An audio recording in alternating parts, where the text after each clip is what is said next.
हमें पता होना चाहिए कुछ बुनियादी नॉलेज, ये कब हमें स्टीरॉइड्स चाहिए, कब हमें नहीं चाहिए, अवेलेबल क्या है, कैसे देना है, कब हमें रुक जाना चाहिए, क्या खतरनाक बातें, ये हमें एज ए डर्मेटोलॉजिस्ट हर एक को पता होनी चाहिए। पेशेंट को क्या बताना है, पेशेंट को क्या हिदायत देनी है, ये आपको पता होना चाहिए, ठीक है। लेकिन कुछ बुनियादी नॉलेज के बगैर आप इन बातों को समझ नहीं सकते, जहन में रख नहीं सकते। तो पहली बात ये है कि ये हमें 3 सवालों का पता करना पड़ेगा कि ये होते क्या है, कैसे करते हैं, क्या बॉडी में होता है क्या। ये आपको पता है कि ये एड्रिनल ग्लैंड से पैदा होते हैं, अभी बात हुई एड्रिनल कॉर्टेक्स से पैदा, ठीक। क्या है कॉर्टिसोल, एड्रिनल कॉर्टेक्स से पैदा हो रही है, पिट्यूटरी का हार्मोन जो है ACTH इसे कंट्रोल कर रहा है, ठीक है। कि अगर कार्टिसोल कम होगी तो पिट्यूटरी चाहेगा कि भाई ACTH लाओ ताकि ये कार्टिसोल बढ़े, और अगर कार्टिसोल ज्यादा होगी तो पिट्यूटरी सप्रेस हो जाएगा, वो कहेगा ठीक है अब जरूरत नहीं है मेरी, तो वो कम हो जाएगा। Now this is very important to learn कि अगर कार्टिसोल का लेवल नॉर्मल है और ACTH का लेवल नॉर्मल है, तो इसका क्या मतलब है कि बॉडी क्या कर रही है, फंक्शन क्या है, एबनॉर्मलिटी है इसमें, दोनों नॉर्मल रेंज में है, दोनों नॉर्मल है, ठीक है। पहली नॉर्मल है, दोनों नॉर्मल है। अब दूसरी पॉसिबिलिटी ये है कि नेगेटिव फीडबैक कंट्रोल का पहले मतलब समझें। नेगेटिव फीडबैक कंट्रोल का मतलब ये है कि अगर ये जो है नॉर्मल, ये हार्मोन है और इसका एक है कंट्रोल हार्मोन, तो अगर हार्मोन कम होगा तो कंट्रोल हार्मोन बढ़ जाएगा ताकि इसके लेवल को बढ़ा दे, ठीक है। इतनी बात समझने की कि अगर हार्मोन में कमी आएगी तो कंट्रोल हार्मोन बढ़ जाएगा ताकि इसको वापस नॉर्मलाइज लेवल पे ऊपर ले आए, ठीक है। ये नेगेटिव फीडबैक कंट्रोल है। दूसरी सिचुएशन ये है कि अगर हार्मोन बढ़ जाए तो कंट्रोल हार्मोन कम हो जाएगा ताकि ये इसका लेवल कम हो जाए। तो यहीं से एक आपको बहुत बड़ा पॉइंट मिल रहा है, वो ये है कि अगर हार्मोन में कमी आए और उसका कंट्रोल हार्मोन ज्यादा हो तो इसका मतलब है कि ये प्राइमरी डिफेक्ट जो है वो हार्मोन ग्लैंड के अंदर है, उधर की प्रॉब्लम है, ये प्राइमरी डेफिशिएंसी है। और अगर हार्मोन ज्यादा है और उसका कंट्रोल हार्मोन कम है तो इसका मतलब है कि ये प्राइमरी एक्सेस है, जो गड़बड़ है वो ग्लैंड के अंदर है, ऊपर नहीं है। पहले इस बात को समझें। इज इट क्लियर और नॉट? नॉर्मल भी यही होता है, कमी है तो वो बढ़ जाएगा, इसकी ज्यादती है तो वो कम हो जाएगा। लेकिन जब आप रिपोर्ट देखेंगे आपको ये चीज नजर आती है कि इसमें हार्मोन में कमी है और जो कंट्रोल हार्मोन है वो ज्यादा है, तो ये प्राइमरी डेफिशिएंसी की गड़बड़ कहाँ पे, हार्मोन ग्लैंड में है। और अगर हार्मोन ज्यादा है कंट्रोल हार्मोन कम है तो इसका मतलब है कि एक्चुअली ग्लैंड में हार्मोन ज्यादा पैदा हो रहा है, तो उसकी वजह से जो कंट्रोल है वो कम हो गया है। पहले इस बात को समझें, फिर अब आगे ये दोबारा आपको बात समझ में आएगी। अब क्या है, दूसरी सिचुएशन क्या है, ये तो नॉर्मल सिचुएशन थी। अब क्या हुआ कि हार्मोन कम है और कंट्रोल हार्मोन भी कम है। इसका क्या मतलब है? सर हाइपोथैलेमस कंट्रोल हार्मोन बढ़ जाना चाहिए जी। सर इसका जो मेन कंट्रोल होता है कॉर्टिकोट्रोपिन रिलीजिंग हार्मोन, उसमें फिर इफेक्ट होगा? नहीं, ताबान रजा आप बताएं, समझाएं इस बात को कि इसका क्या मतलब है कि अभी देखिए मैं आपको जनरल बात समझा रहा हूँ, आप प्रिंसिपल समझेंगे तो आगे की बात समझेंगे। आप ACTH कार्टिसोल को भुला दें, आप इस बात को समझें कि एक हार्मोन है, एक उसका ऊपर कंट्रोल है। मैं फिर पीछे जाता हूँ कि एक हार्मोन है, उसका एक कंट्रोल है। अगर हार्मोन कम होता है तो कंट्रोल हार्मोन बढ़ जाता है ताकि उसका लेवल बढ़ा दे, ठीक है। अगर हार्मोन ज्यादा है तो कंट्रोल हार्मोन कम होगा ताकि इसका लेवल को वापस नॉर्मल ले आए, ठीक है। अब क्या है कि हार्मोन कम है और कंट्रोल हार्मोन भी कम है, इसका मतलब है कि ये हार्मोन की कमी की वजह असल में कंट्रोल हार्मोन की कमी है, सेकेंडरी डेफिशिएंसी है। इसका मतलब है कि ये सेकेंडरी डेफिशिएंसी है, ठीक है। और अगर हार्मोन ज्यादा है और कंट्रोल हार्मोन भी ज्यादा है, इसका क्या मतलब है? ये ये भी कि सेकेंडरी। अगर ये बात आप लोग समझ जाएं तो आज के पैसे पूरे हो जाएंगे। ये बात समझना और इसको अप्लाई करना, इससे आज के सारी क्लास का मकसद हल हो जाएगा। अगर आपको ये समझ में आ जाए, जैसे जेनेटिक्स में आपने कहा था 3 सवालों से आप इंटरप्रेट करने के काबिल हो गए, तो इससे भी आपको आइंदा हमेशा सारे हार्मोन समझने में मदद आ जाएगी। तो अगर ये जो है दोनों का लेवल कम है और दोनों का लेवल ज्यादा है, तो इसका मतलब है कंट्रोल में डिफेक्ट है। अगर सिर्फ हार्मोन का लेवल कम या ज्यादा है और कंट्रोल उसका अपोजिट है, इसका मतलब है कि ग्लैंड के अंदर गड़बड़ है। वही प्राइमरी डेफिशिएंसी है या सेकेंडरी उसकी क्या कहते हैं, प्राइमरी डेफिशिएंसी या प्राइमरी एक्सेस है। ठीक है, अब देखिए, अब इसको कार्टिसोल कम है, एसीटीएच ज्यादा है, तो इसका क्या मतलब हुआ? कार्टिसोल कम है, एसीटीएच ज्यादा है, तो इसका क्या मतलब हुआ? अब उस चीज को इंटरप्रेट करें। Primary deficiency of cortisol, primary adrenal deficiency. ठीक है, प्राइमरी। अब यहाँ पे कार्टिसोल ज्यादा है, एसीटीएच कम है, तो इसका क्या मतलब है?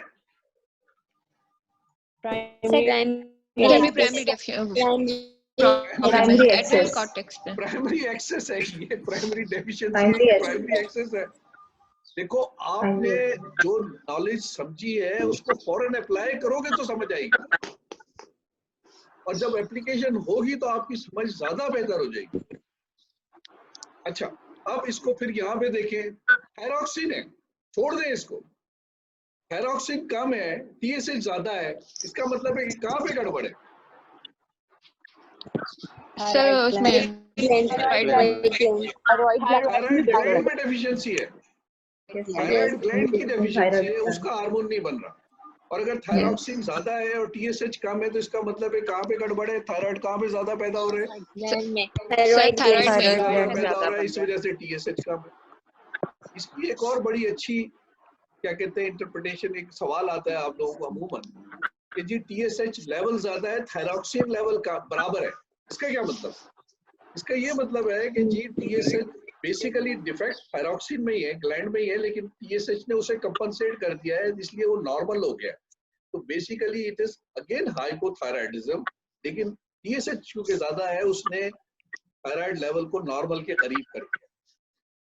तो ये चीज प्राइमरी थायराइड डेफिशिएंसी है, ये बात पहले समझेंगे तो ये आपको हार्मोनल जितने भी हार्मोन्स है ना, ये समझ में इसीलिए नहीं आते कि इसी चक्कर में पड़ जाते हैं कि यार ये एक्सेस है, डेफिशिएंसी है, प्राइमरी है, सेकेंडरी है, टर्शियरी है। बुनियादी बात ही समझ में नहीं आई भी। उस बुनियादी बात को समझने की कोशिश कीजिए। अच्छा, तो ये जो है बुनियादी काम क्या है इसका बॉडी में? ग्लूकोकॉर्टिकॉइड आप कह रहे हैं इसे, क्या मतलब है इसका? क्या है आपका, क्या जहन कहता है कि इसका स्टीरॉइड का बेसिक पर्पस क्या है बॉडी में? के नाम पे गौर करें कि ये बेसिक पर्पस इसका क्या है। जी डॉक्टर फिजा सोहेल, आप क्या कहना चाह रही हैं? बोले डॉक्टर फिजा। एनाबॉलिक इफेक्ट आता है। No no no no, not at all, not at all. Anabolic, देखें, अब देखें आप टर्म इस्तेमाल कर रही हैं एक बहुत, जिससे बहुत कुछ अंदाजा होता है कि एनाबॉलिज्म का मतलब है कि कोई चीज की कंस्ट्रक्शन हो रही है, और कैटाबॉलिज्म का मतलब है डिस्ट्रक्शन हो रही है। ठीक, ग्लूकोज लेवल मेंटेन करना ड्यूरिंग स्ट्रेस। हाँ, देखें, release in the time of stress. क्यों स्ट्रेस जब भी होती है, क्यों स्ट्रेस के अंदर इसकी रिलीज होती है? देखिए, कोई सा भी कैटास्ट्रॉफी हो जाए, कोई जलजला आ जाए, कोई सैलाब आए, सबसे पहले या कर्फ्यू लग जाए, तो घर वाले भागते हैं कि जी घर का ग्रोसरी ले आओ, क्योंकि वाइटल ऑर्गन्स को खाने पीने की जरूरत है। तो ब्रेन एंड हार्ट की जो फूड सप्लाई है वो ग्लूकोज है सर। तो बॉडी क्या चाहती है कि किसी भी तरीके से ब्लड शुगर को इंक्रीज करे, इसके लिए स्ट्रेस में फॉरन स्टीरॉइड्स रिलीज होते हैं, इस वजह से ये स्ट्रेस हार्मोन कहलाता है। तो कैसे रिलीज करेगा? अब ये बात रिलीज तो हो गया, ये ब्लड शुगर को कैसे बढ़ाएगा उसको समझें। पहली चीज ये कि बॉडी में एक चीज है ग्लाइकोजन, वो फौरन वो है ही स्टोर ग्लूकोज का, उसको वो ग्लूकोज में तब्दील कर देगी। पहली चीज है ग्लाइकोजिनोलाइसिस के जो अवेलेबल ग्लाइकोजन है उसको वो फौरन इस्तेमाल करती है, ठीक है। दूसरी चीज क्या करती है कि जब वो खत्म हो जाती है, अभी भी बॉडी को चाहिए, परेशान है, खाना नहीं है, तो वो क्या करेगी कि प्रोटीन को कैटाबॉलिज्म कर देगी, प्रोटीन को मार देगी, उसके अमाइनो एसिड्स को तोड़ देगी ताकि उससे ग्लूकोज बनाए। अब सवाल ये पैदा होता है कि प्रोटीन्स जो हैं वो कहाँ से आएंगे? वो ज़ाहिर है बॉडी में प्रोटीन्स कहाँ पे हैं? मसल्स में, बोन्स में, स्किन में। और यही आप देखते हैं कसाई की दुकान पे जाएंगे, पहले स्किन आएगी, नीचे फैट्स होंगे, उसके बाद मसल्स, गोश्त होगा, उसके बाद हड्डियां होंगी। यही हमारी जिस्म में है, कोई नई बात नहीं है, कोई साइंस नहीं है, कोई आप कॉमन सेंस से सोचें कि है किधर। तो ये स्किन में है, उसके नीचे गोश्त में और हड्डियों में। फिर जो ये फैट्स है इसके भी कन्वर्जन हो सकती है तो ग्लूकोज, वो उसकी लाइपोलिसिस कर देती है। और उसके मेटाबॉलिज्म में हम नहीं जा रहे हैं, हमारा मकसद बात को समझना है कि ये कहाँ से ग्लूकोज बना रही है। तो ग्लूकोज ये प्रोटीन से बना रही है, फैट से बना रही है। प्रोटीन कहाँ से आ रहा है? स्किन से आ रहा है, कोलेजन है, इलास्टिक है, बहुत सारे क्या कहते हैं आपके जितने भी कैरेटीन्स हैं, ये भी प्रोटीन्स हैं। तो मसल से और बोन से लेके आ रही है। अच्छा, और लाइपोलिसिस कर रही है। अब क्या होगा? बेसिकली ये अल्टरनेट सोर्सेज हैं, बॉडी के अंदर ऑलरेडी मौजूद हैं, वहां से ले रही है। अब प्रोटीन और फैट्स आपके तबाह कर हो गए, मसल्स, बोन्स, एडिपोज टिश्यू तबाह हो गया, तो क्या होगा? मसल्स की वीकनेस हो जाएगी, बोन में क्या हो जाएगा? ऑस्टियोपोरोसिस हो जाएगी, इनकी वजह से ग्रोथ की भी इनिबिशन होगी, टिश्यू की भी एट्रोफी हो जाएगी, स्किन की भी एट्रोफी हो जाएगी। जाहिर है हर चीज कैटाबोलाइज हो रही है, वो उसको कन्वर्ट कर रहा है कैटाबॉलिज्म करके। तो ये कुछ हो रहा है। तो इसके बेसिकली जो आपको जो बॉडी में काम है वो इसका ग्लूकोज मेटाबॉलिज्म पे काम। कहां से? it is producing glucose from alternate sources. What are those sources? Proteins जो कि हैं आ रही हैं आपके मसल से, बोन से, स्किन से, और लिपिड्स को वो रीडिस्ट्रीब्यूट कर रहा है, उनकी लिसिस कर रहा है।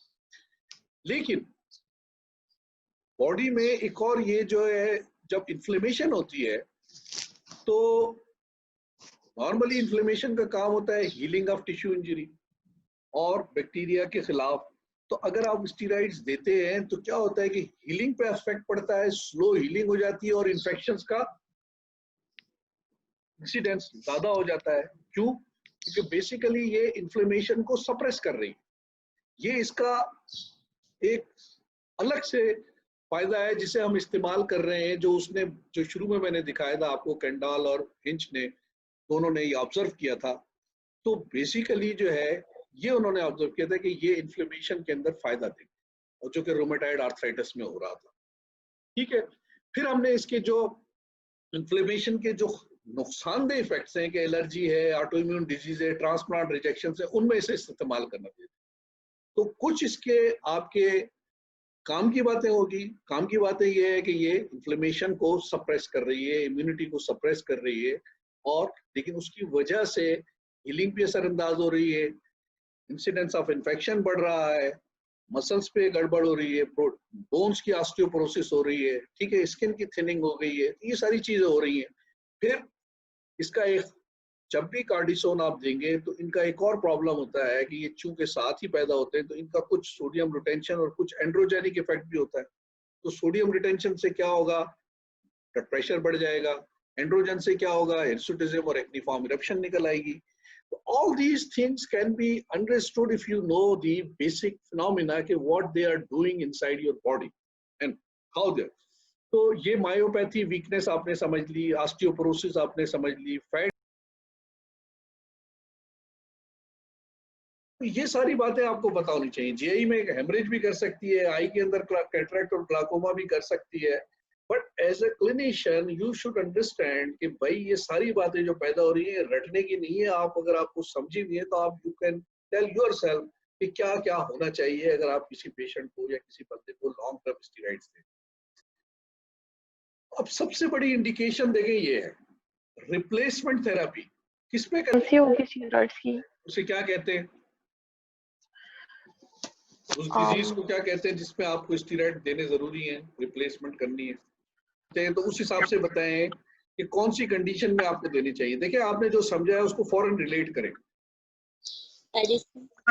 एडिसन्स डिजीज प्राइमरी डेफिशिएंसी है, एड्रिनल ग्लैंड प्रोड्यूस ही नहीं कर रहा, उसी वजह से एसीटीएच ज्यादा है जिसने पिगमेंटेशन कर दी है। ठीक है, तो रिप्लेसमेंट थेरेपी में आपको बाहर से कार्टिसोन देनी पड़ेगी।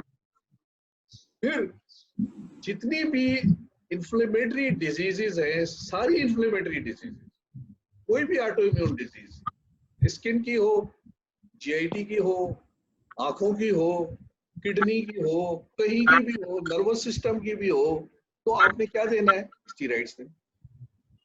तो ये सारे क्या है, लेकिन ये कोई स्पेसिफिक नहीं है, दे जस्ट सप्रेस द इम्यूनोरिप्लेसेंट। तो ये एंटी इन्फ्लेमेटरी, ये जो सारी बात हुई थी, रोमैटिक डिसऑर्डर्स, किडनी के जो आपके जितने भी नेफ्रोटिक सिंड्रोम वगैरह है, एलर्जिक डिजीजेज, ये भी ऑटो इम्यून इन्फ्लेमेटरी डिजीज है, एस्थमा भी एलर्जिक है, कुछ इन्फेक्शियस डिजीजेज है, आंखों की डिजीजेज, स्किन की डिजीजेज, जीआईटी की डिजीज, सारी कौन सी है, क्योंकि ऑटो इम्यून डिजीज, उनमें आप देखो इम्यूनोलॉजिकली मीडिएटेड। अब हमने देखना है, कोई क्लास हम अटेंड करेंगे, इम्यूनोलॉजी को समझेंगे, क्योंकि ये सारी इम्यूनोलॉजी बेसिकली है। कुछ मैलिग्नेंसीज सेरेब्रल एडीमा में, कुछ सार्काइडोसिस, लेकिन देखा जाए तो ये सारी अगेन वही डिजीज है जिनमें इम्यूनोलॉजिकल रोल है।